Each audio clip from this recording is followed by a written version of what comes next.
guess we're coming into the home stretch here. So I'd like to go to the candidate closing, the candidate closing comments. And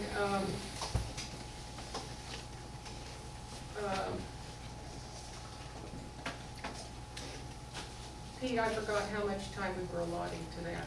2.5 minutes. 2.5 minutes. Oh, there it is, okay. 2.5 minutes each, and Aaron goes first. All right. Malcolm Gladwell said that it takes 10,000 hours to become an expert. In addition to my years of experience, I would add, how about 21,917 door knocks? I have taken the time that this job demands to know the people and the issues, in great part by asking people at their doors, what do you want to see in Riverside? I hear from neighbors who are concerned about a growing homelessness crisis, who are concerned about lack of services in their neighborhood, some of which we talked about tonight with the roads, with the trees. I've heard from young people who see few job opportunities in the city that they love. And I've also heard this. When I ask, what do you want to see in your city? So many people have said to me, I wouldn't know. I don't follow politics. And I say, I'm not asking about politics. I'm asking you, what makes your life good? What would make your life better? And in fact, you at your door in your neighborhood are the only person who is qualified to answer that question. This answer, oh, I wouldn't know, I don't follow politics, to me it speaks to a growing disconnect between people and their local government. Local policies impact our lives more than anything. Riverside needs someone who's ready to take us into the next chapter with a different and specific kind of expertise that is matched to the challenges and the opportunities that we face. Someone who is unwavering in her commitment to the next 5 years, who will make brave choices for the next 5 generations. I'm not just ready to hit the ground running in office, I'm running now.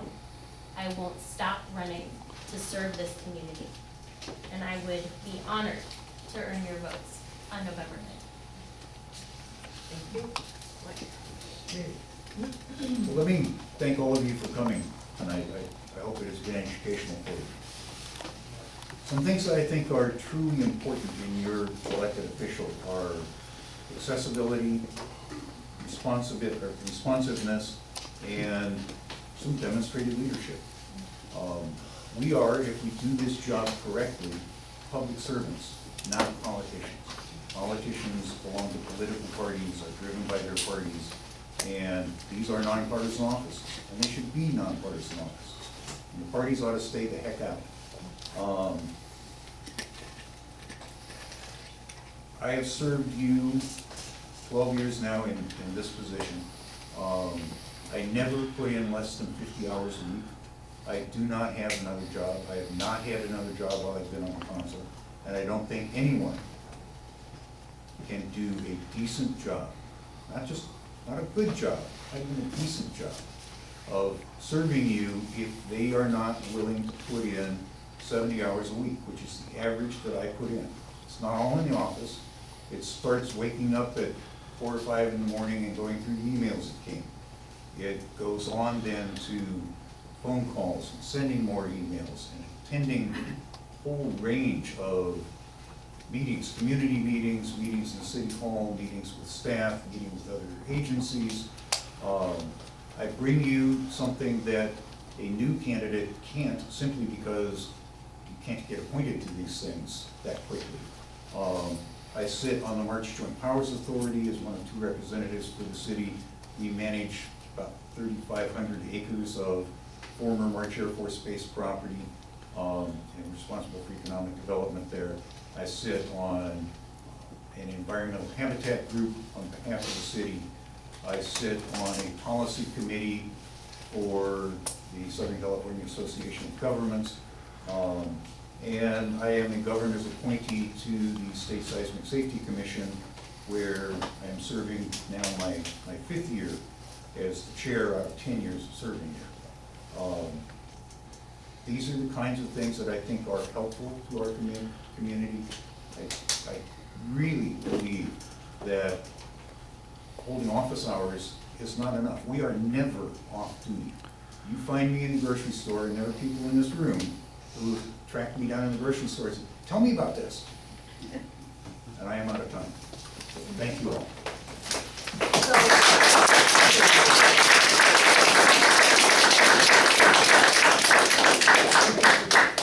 I guess I am just about to turn into a pumpkin. Well, I'll be turning the floor over to Pete momentarily. And I just want to thank the candidates again for participating in our forum. I hope it's been instructive and enjoyable for you as it has been for me, for a lot of us here, all of us, I hope. And there's some campaign literature up here from both candidates. And we invite you to check out our information table back there with Barbara Wilson. We have information about our lawsuit and our parkland. Have a petition if you'd like to sign it to support it. And so now I'll turn the floor over to Pete. And just while Pete walks up, I brought some yard signs in. Erin, I know, has got some with her. If you want somebody's yard sign, get one from us. yes, please do. Don't be shy. All right, thank you all for attending our forum here. We really want to thank the candidates. Erin Edwards.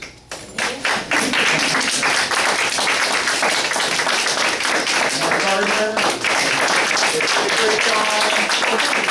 So, I know you probably didn't get all your questions answered. We got like 15 minutes over refreshments. Grab the council candidate of your choice and ask your questions personally, and it'll all be good. With that, we're done. We're going to adjourn for refreshments.